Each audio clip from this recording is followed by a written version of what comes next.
हम सब लोग हमारे मिशन और मठ के परमाध्यक्ष परम पूज्य श्रीमद अध्यक्ष महाराज जी इनकी वाणी सुनने के लिए उत्सुक और आतुर हैं।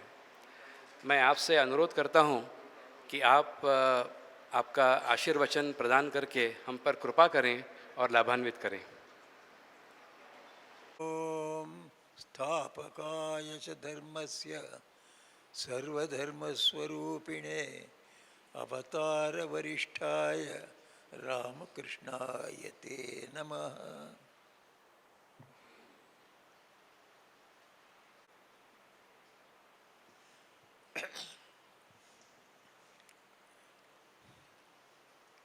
प्रिय स्वामी विष्णुपदानंद जी, स्वामी राघवेंद्रानंद जी, स्वामी श्रीकांतानंद जी, अन्य सन्यासीगण, ब्रह्मचारीगण एवं मेरे प्रिय भक्तगण, आज को मुझे बड़ा आनंद होता है।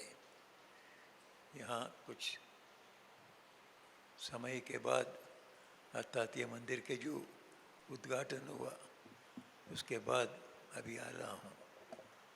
उसके आगे आया था, मंदिर उद्घाटन में आया, उसके बाद कुछ समय व्यतीत हो गया, आ नहीं पाया।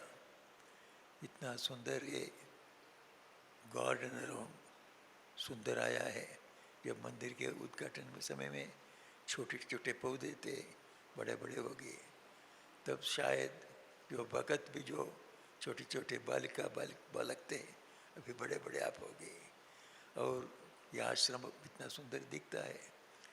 मैं ये भी सुनता हूँ औरंगाबाद केंद्र के बारे में, पहले लोग बोलते हैं औरंगाबाद का मंदिर स्वामी जी बहुत सुंदर हुआ है, बहुत काम होता है यहाँ। स्वामी विष्णुपदानंद बहुत काम कर रहे हैं। पहले लोग बोलते हैं मंदिर के बारे में बोलते, ये बहुत बड़ा काम है। शायद भगवान श्री राम कृष्ण भी जितने काम किए हुए हैं उसमें इसी को ज़्यादा पसंद करेंगे, क्योंकि दूसरे काम जब करते हैं वो कुछ ये ऐहिक कल्याण इस लौकिक दृष्टि से लोगों के भलाई के लिए करते हैं। और श्री राम कृष्ण ने ही बताया, ये लौकिक दृष्टि में जितना भी करो ये अस्थिर है, नश्वर है। फिर जो भगवान के बारे में जो करते हैं वो हमेशा के लिए है। सो ऐसे भगवत कार्य जिससे अभी आने वाली सदियों तक तो लोग हजार में, लाख में आएंगे, भगवान का नाम लेंगे, धन्य हो जाएंगे। इसका एक सुंदर ये मंदिर बना दिया। ये अत्यंत उत्तम सेवा है, प्रभु की सेवा।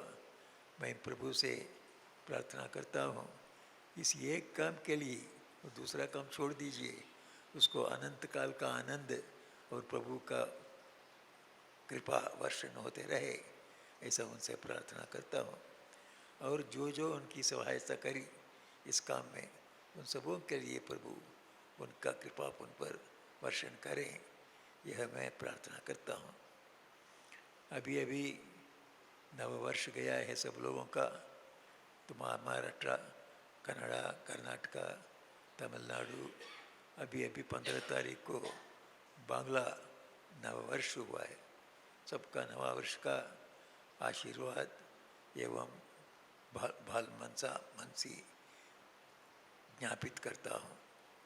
और सब लोगों का यह नया वर्ष आनंद लावे, सुख लावे, आध्यात्मिक शांति लावे। इस समय में ज़्यादा समय नहीं है, 10 मिनट के अंदर मुझे एक विनोद याद आता है। किसी एक सभा में एक भाषणकार शुरू करने के आगे लोगों को देखा, कई भाषण हुए थे उसके आगे। उसको मालूम हुआ कि शायद लोग थक गए होंगे, मुझे ज़्यादा बोलना नहीं है, उनसे पूछ लूँ कितना बोलूँ। इसलिए सभी को उनसे पूछा, अब मैं कितने देर तक बोलूँ। सभी को ने एक कंठ से बताया, आप जितने देर चाहे हैं बोलिए, 15 मिनट के बाद हम सब चले जाने वाले हैं। तो ऐसा होने नहीं दूंगा मैं। मेरे पास 10 मिनट है, तो उसके अंदर ही मैं जो बोलना है वही बोलूँगा।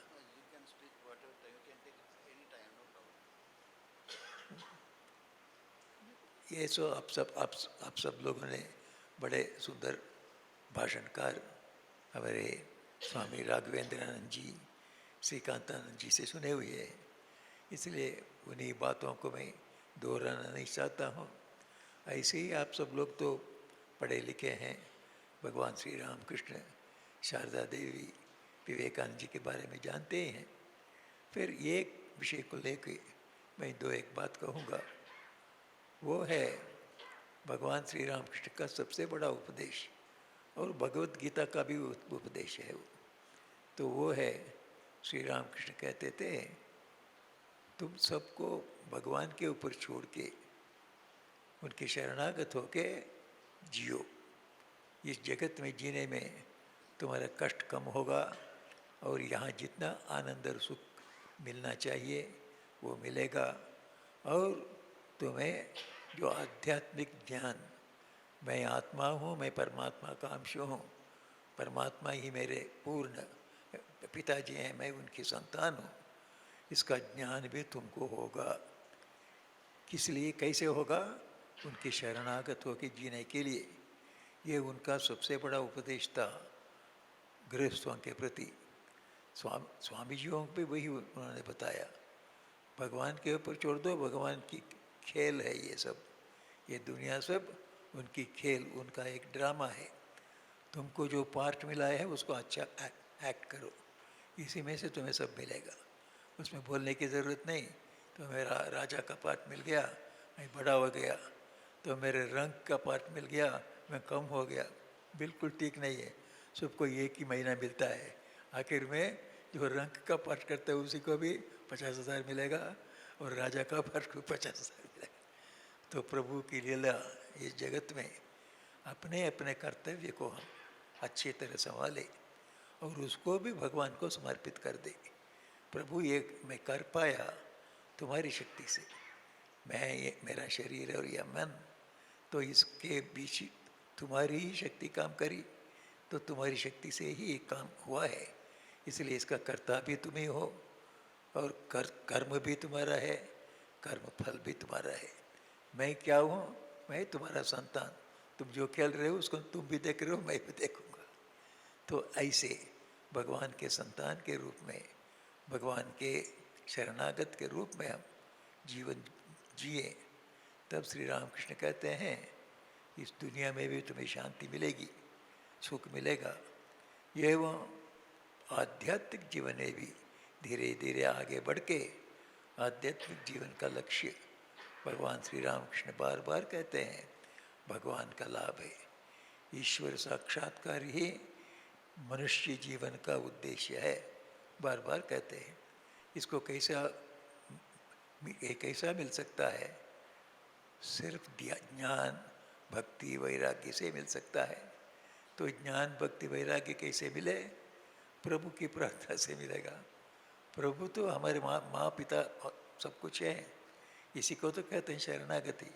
शरणागति माने एक संस्कृत श्लोक में जो कहते हैं ना, त्वमेव माता च पिता त्वमेव, त्वमेव बंधुश्च सखा त्वमेव, त्वमेव विद्या द्रविणम त्वमेव, त्वमेव सर्वम मम देव देव। यह भावना प्रभु से हमेशा का कहना, प्रभु तुम्हें मेरे माँ हो, मेरे पिताजी हो, तुम्हें मेरे बंधु हो, सखा हो, तुम्हें मेरे धन हो, मेरे विद्या हो, मेरे सब कुछ तुम हो। यह अंतःकरण से बोध करना, बोलते बोलते बोलते इसका बोध होता है। पहले वो ऐसा मालूम होता है कि सिर्फ ड्रामा के जैसे लगता है, हम ऐसा रखते हैं कुछ नहीं हो रहा है, ऐसा नहीं। धीरे धीरे अंदर जाएगा और वो कन्विक्शन होगा। जो जो विचार है वो विचार बुद्धि के रूप में परिणत होगा।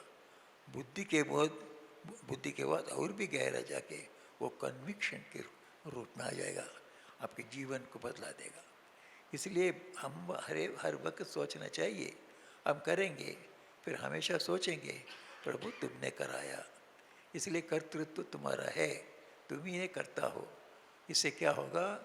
हमारा अहंकार कब होगा। मैंने किया जो कहते हैं ना, ये झूठ है। उन्होंने मुझसे कराया, यही ठीक है।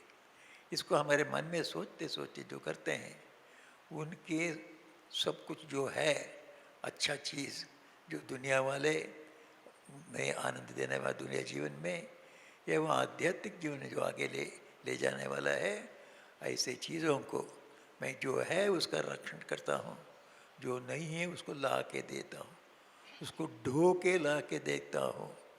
अनन्याश्चिन्तयन्तो माम ये जनाः पर्युपासते तेषां नित्याभियुक्तानां योगक्षेमं वहाम्यहम्।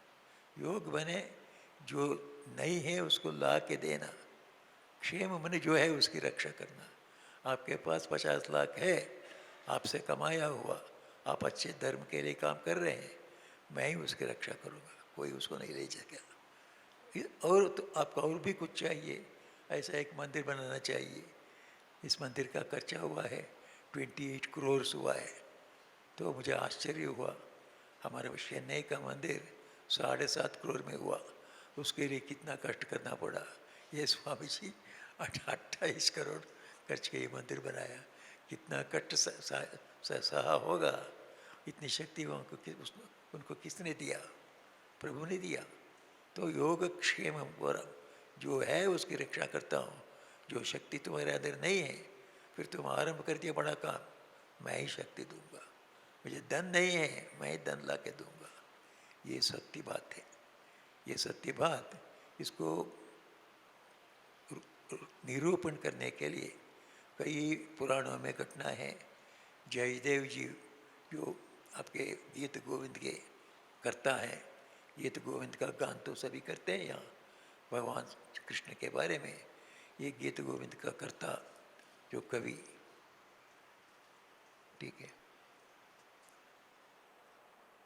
गीत गोविंद का करता जो वो जयदेव कवि है, उसके जीवन में भी ऐसा हुआ था। वो तो उसके वीर में वो इतना बड़ा भगत थे, उसका कोई आमदनी नहीं था। सारे संत जी उन्हें देखते हैं, वो ज़्यादा आमदनी नहीं कर सकते। दुनिया के जीवन, लौकिक जीवन उनका थोड़ा कष्ट से ही पार होता है, फिर ठीक हो चला जाता है। उनके लग्जरी नहीं हो सकती है, फिर थोड़ा सा कंफर्ट मिल जाता है, प्रभु दे देते हैं। तो उसके जीवन में ऐसा एक दिन हुआ, कुछ भगवान के प्रसाद करने के लिए कोई कुछ भी नहीं था। वो स्त्री ने आके कहा, अरे तुम सवेरे से शाम तक भगवान कृष्ण बोलते हो, यहाँ तो उनको प्रसाद करने के लिए कुछ भी नहीं है, तो कैसा क्या भगवान है तुम्हारा? ऐसा रूठ के बोल दिया। तब जयदेव को बहुत दिल में लग गया, है यही क्या, मैं इतना भगत हूँ, गुरु ने, प्रभु ने ऐसा कर दिया हमारी अवस्था। आज को प्रसाद के लिए भी कुछ नहीं घर में। ठीक है, मैं स्नान करके आऊँगा, कुछ व्यवस्था करूँगा। वो समंदर में गए, वो तो पुरी में थे, नज़दीक में समंदर था। तो सर समंदर में गए, स्नान करके आने वाले हैं। इसके बीच में भगवान श्री कृष्ण ने बच्चे का रूप में, काला रंग, सुंदर देखते, और उस सिर में एक बड़ा टोकरी में सब कुछ जो खाना बनाना चाहिए, सब घी है, आटा है और सब कुछ है, सब कुछ लेके उनके घर में आके माँ उनकी पत्नी के साथ हाथ में दे दिया। ये किसने भेजा? हाँ, किसी ने भेजा है, आपके पति देव ने भेजा है, इसको दे के जाने के लिए कहा है। ऐसा कह के चला गया। तो उनको बड़ा आनंद हो गया। तो अच्छा बोल के तो गए थे, आके मैं व्यवस्था करूँगा, हो सकता है जाके इसको बोल दिया, ये आके दे दिया है, जो भी उधार में लिया हो, जो भी हो। तो उन्होंने भेजा, वो साधारण रूप से ले लिया, सब पकवान बना दिया और ठाकुर को भोग भी दे दिया। जब जयदेव आते हैं सब तैयार हुए हैं, सब अभी तो भोग टोक सब तैयार है, आप खाना खाने को बैठिए। हैं, भोग को कहाँ से मिला? तो चीज़ें कहाँ मिले? आपने तो भेजा ना। तो वो आके देख के चला गया वो लड़का। कौन लड़का? मैंने तो किसी लड़के से भेजा नहीं। तो अब उसने कहा, अरे ऐसे देखने को कुछ काला काला है, इतना सुंदर था, और आके सिर में ढो के ला के दे के चला गया। तो उनको मालूम हुआ ये भगवान कृष्ण ही। मैंने तो कहा था ना, तो उनसे मैं वो सवाल किया था, तुम ऐसे तो सब लोगों को मैं योगक्षेम वहाँ में बताया है, यही तो तुमने किया। इसीलिए वहाँ में मैंने ढो के ले जाता हूँ, ढो के ले आके घर में दे के चले गए। तो ये हुआ है, ये घटना हिस्टोरिक है, चारित्रिक घटना है। तो इसको देख के हमें धैर्य होना चाहिए हमारे जीवन में भी, ठीक ठीक रास्ते पर, जैसे भगवान श्री रामकृष्ण ने बताया। अगर हम जावें, हमारा कोई दुख कष्ट दुनिया में हो, दुनियादारी जीवन में हो या आध्यात्मिक जीवन में, हमें विचलित नहीं कर सकता है। हम धीर स्थिर होके आगे बढ़ेंगे। और उसके बाद तो और एक चारित्रिक घटना है आपका आंध्र देश में। वहाँ एक राम भक्त थे, तो राम भक्त को जेल में दे दिया। वो गवर्नमेंट का पैसा, वो ट्रेजरर थे, गवर्नमेंट का पैसा संतों को खिला दिया, तो इसलिए उसको जेल में दे दिया। उसको भद्राचल रामदास कहते हैं। वो रामदास यहाँ का समर्थ रामदास हैं, भद्राचल रामदास का नाम आंध्र प्रदेश में वो थे। ये बड़ा भगत थे। भद्राचल वो जगह है, अभी भी रामचंद्र जी का मंदिर है जहाँ वो रहते थे। और रामचंद्र जी के भगत थे, रामचंद्र जी के भक्त आए, सब जितना गवर्नमेंट का पैसा था उसको संतों को खिला दिया। जब राजा को मालूम हुआ, उसको गिरफ्तार करके जेल में दे दिया। तब वो रोते रोते रहे, प्रभु तुम्हारी सेवा करी मैंने, मुझे ऐसा जेल में भुगतना पड़ रहा है। तो भगवान ने सेठ जी का नाम ड्रेस पहन के, वे भगवान राम और लक्ष्मण दोनों राजा के पास गए रात में जाके, क्यों हमारे भगत को तुमने जेल में दिया है? तुम्हारा भगत कौन है? वो तो रामदास है, उसको जेल में दिया। तो और हमारा पैसा सब तो उड़ेल दिया ना उसने, तो अपने भक्तों को खिलाया कहता है, वो क्या कहता है पता नहीं है, फिर हमारा पैसा गया इसलिए जेल में दिया। तुमको मालूम नहीं है उसका सेठ हम है, उसका जो पैसा देना है तो हमसे आना था तुमको, पहले हमको बगैर पूछे उनको जेल में दिया। पहले जाकर ऑर्डर दो उसको रिलीज करने के लिए, लो तुम्हारा पैसा। तुम कौन हो? पूछा राजा। मैं राम सेठ हूँ, या लक्ष्मण सेठ है, ऐसा बोलती। और सवेरे सवेरे राजा घबरा गया कि राम सेठ लक्ष्मण सेठ इतने बड़े सेठ उसके पीछे थे, उनको बगैर बोले जेल दिया, मेरा ही अपराध हो गया है। इसका अपराध क्षमा करने के लिए जेल में गया बड़े हाथी लेके, और उसी हाथी के ऊपर उसको चढ़ाया। तो रामदास जी को क्षमापन मांगी उनसे, उसका सारा शहर में जुलूस कराया, ऐसे उसकी तो संभावना करी। ये हमारे नज़दीक वाला वो अनन्यास चिंतयन्तो माम ये जना परिभासते तेषां नित्याभियुक्तानां योगक्षेमं वाम्यहम्। ये आखिरी एक संभव बोल के ही, एक घटना बोल के समाप्त करता हूँ। ये एक हमारे ही संघ के एक स्वामी जी थे। सो उनका 175 साल भगवान श्री रामकृष्ण जी का सेलिब्रेशन का इच्छा हुई, अच्छी तरह से करेंगे, जो कुछ अच्छा काम जो जो करना चाहिए संकल्प किया वो सब करूँगा। तो करा उसने, तो नौकरों के लिए एक अच्छा वाला टेनेमेंट्स बनाया, कई 20-25 लोग रहे, ऐसा बड़ा मकान बनाया, कुछ करोड़ खर्चा कर दिए। और उसके बाद साधुओं के लिए भी तो एक अच्छा जगह बनाऊंगा, उसके लिए कुछ करोड़ खर्चा कर दिया। और एक उनका स्कूल चलाता था, वो स्कूल का पास में एक ज़मीन था, उस ज़मीन छोड़ देने से डेवलपमेंट करना मुश्किल था, उसको कोई करोड़ के खर्चा खरीद लिया। ये करते करते उनका पैसा कहाँ से मिला, वो दूसरे एंडोमेंट्स फंड थे उसका सब खर्चा कर दिया। उनको मालूम नहीं था कि एंडोमेंट फंड्स का खर्चा नहीं करना चाहिए। सब ऑल एंडोमेंट फंड्स रेड में चला गया, सब जगह तो नष्ट दिखता है, लाभ तो नहीं है, सब फंड तो नष्ट हो गया, लाल चिन्ह पड़ गया। हेडक्वार्टर्स को मालूम हुआ, हेडक्वार्टर से कमीशन भेज दिया, क्या कैसे क्या हो रहा है ये? करीब करीब 30 करोड़ का पैसा कहाँ गया? कहाँ बाहर कोई नहीं गया, वो अपने ही डेवलपमेंट पे, जो बैंक में था सब बिल्डिंग के रूप में चला गया। बिल्डिंग, जमीन और सो टाइलिंग द होल एरिया, इसमें कहाँ चला गया? 30 करोड़ रुपया सिर्फ खर्चा कर दिया है भूल से। हेडक्वार्टर ने कहा कोई इसको माफ़ नहीं कर सकता, पूरा उसका करो, ऐसे समय के बीच में करना ही पड़ेगा। वो बेचारे क्या करेंगे?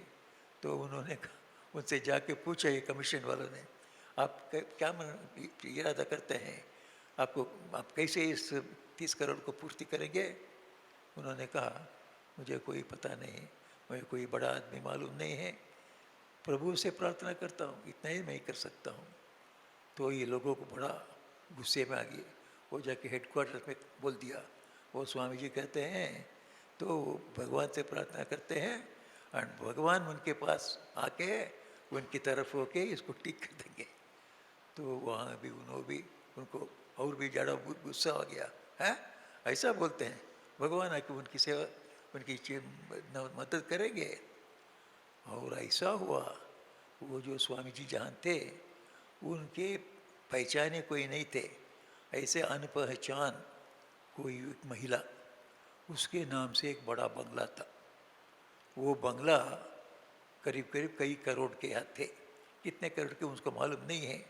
वो जानते हैं अपना कर्जा जितना है वो 30 करोड़ का है, तो उसका कम से कम 30 करोड़ होने से मेरा अच्छा होगा सोच रहे थे। वो महिला किसी को मालूम नहीं है, उनको भी उन्होंने देखा नहीं, वो भी उन्होंने नहीं देखा।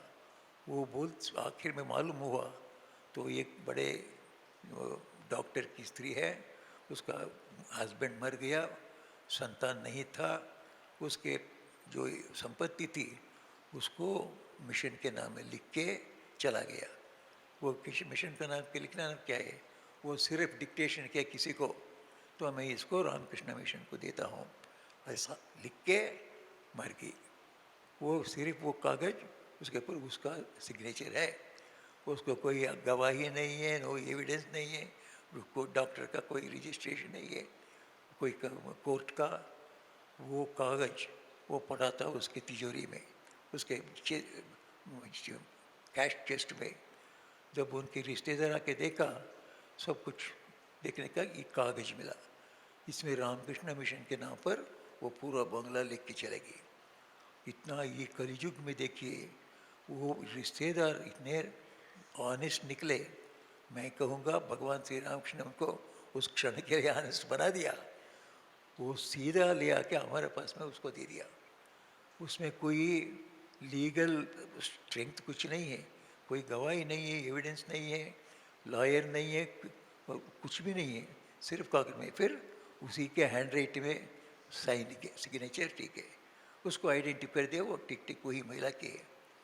तब वो गए, वो स्वामी जी और उनके लॉयर ने बताया, स्वामी जी ये तो इसे वैलिड है, सो इसको बहुत केयरफुल से करना पड़ेगा, अदरवाइज ये छोटा सा पेपर गुम हो जाए सभी जाएगा। तो वे जाके प्रोबेशन लिया, लेके कोर्ट ने भी दे दिया। उसके बाद उसको तो यू हैव टू एडवर्टाइज, 2 महीने का एडवर्टाइजमेंट दिया, कोई इसका कंटेस्टेंट हो तो आ गो। नॉट ए सिंगल पर्सन आया, कंटेस्ट नहीं किया। तो इस ज़माने में कलयुग में एक प्रॉपर्टी अब कुछ करोड़ तो ऐसा जाता है, इतने रिश्तेदार हैं, people know several ways of taking away any property at any time from anybody. कोई कंटेस्टेंट नहीं आया, 2 महीना हुआ, उसके बाद क्लियरेंस मिल गया। सर उसको हमको तो पता नहीं है, तो वो स्वामी जी को पता नहीं था, कैसे इसका कितना पैसा आना चाहिए, जो ये बीच में आने वाला वो खा जाए मुश्किल, इसके लिए ढूंढने लगे किसी आदमी को कुछ अच्छा वाला करके हमें बेस्ट प्राइस मिला वे। हेडक्वार्टर्स को लिखा वो स्वामी जी ने, किसी तरह कुछ एक प्रॉपर्टी मिलने वाला है, आप कुछ अच्छे एजेंसी बताइए जिसके ज़रिए हमारा कोई हमको वो ठगावे नहीं, पूरा पैसा हमें मिले। हेडक्वार्टर ने उसको एक नाम दिया, उस नाम वाले को कांटेक्ट किया, उसको कॉन्ट्रैक्ट देने की बात में थे, इसके बीच में उसका नाम पेपर में आ गया, वो बड़ा ठोक है वो। तो उसने हेडक्वार्टर्स को लेकर क्या कैसे आदमी को आपने सजेशन दिया, वो ठोक के वो तो पूरा पूरा प्रॉपर्टी खा जाएगा। हाँ ऐसा छोड़ दो। तब दूसरा एक नाम होता है, हमें पता है नहीं तुम करो। वो बेचारा कुछ भी नहीं जानता है। फिर वो सच सोच में पड़ गया, क्या करूं। वहाँ एक बड़ा आदमी जिसने बड़े कंपनी, गवर्नमेंट कंपनी में 48,000 करोड़ नफ़ा कराया था, इतने अच्छे आदमी, वो रिटायर हुए थे।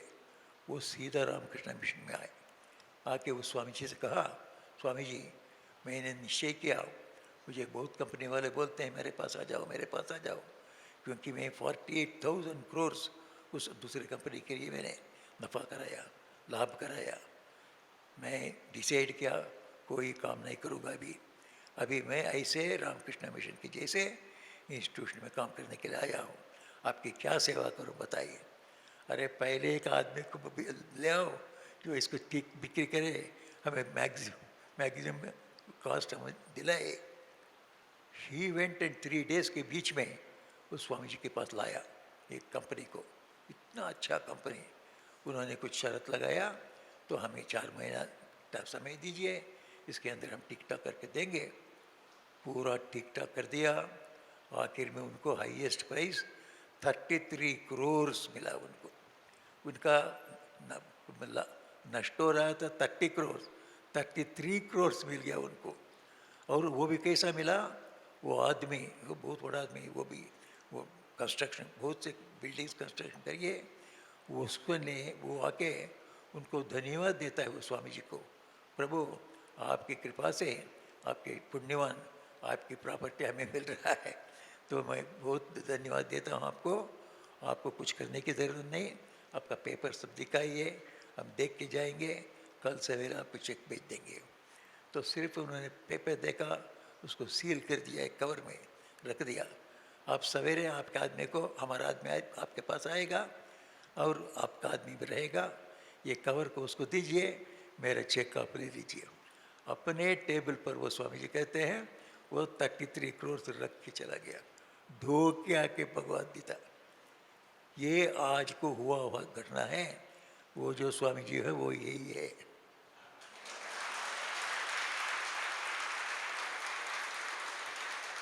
मैं उसको जब याद करता हूँ मुझे आंखों में आंसू आ जाती है।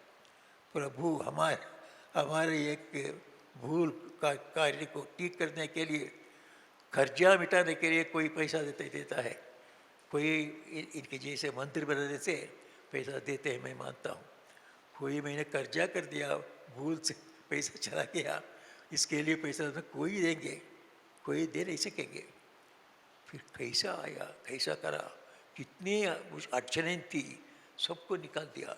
अपने सिर में ढो के ले आके मेरे टेबल पर 33 करोड़ रख के चले गए।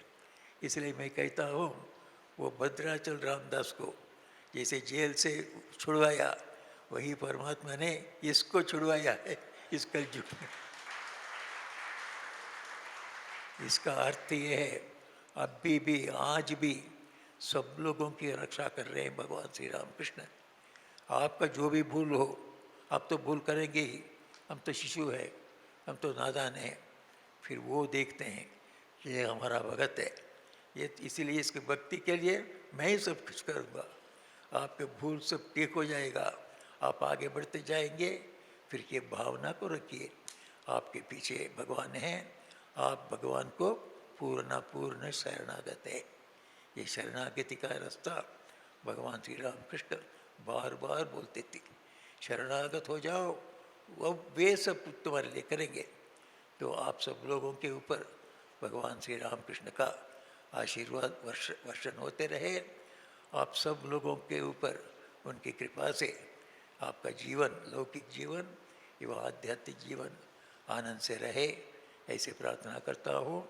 और भगवद गीता का श्लोक है आखिर में, यत्र योगेश्वरो कृष्ण यत्र पार्थो धनुर्धरः तत्र श्री विजयो भूति ध्रुवा नीतिर्मतिर्मम। ये आखिरी श्लोक है। संजय ने कहा, यहाँ भगवान हैं योगेश्वर कृष्ण, यहाँ पार्थो धनुर्धर, धनुर्धर उनकी आज्ञा पालन करने के लिए धनुषधर के भगवान श्री अर्जुन है। ये दोनों जहाँ हैं वहाँ श्री संपत्ति होगी, अभ्युदय होगा, प्रगति होगी और बड़ा धर्म होगा।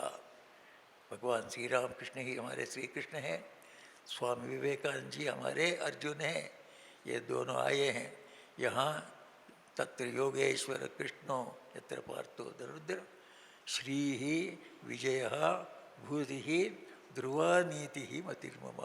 ये सब हमको मिलेगा, ऐसा मिले ऐसा उनसे प्रार्थना करते हुए आज के ये जो मुझे समय दिया आप लोगों से कुछ विचार का विनिमय करने के लिए, उन सबों के प्रति मेरी कृतज्ञता ज्ञापित करते हुए मेरे बातों को विश्राम देता हूँ। जय राम कृष्ण। ओम शांति शांति शांति।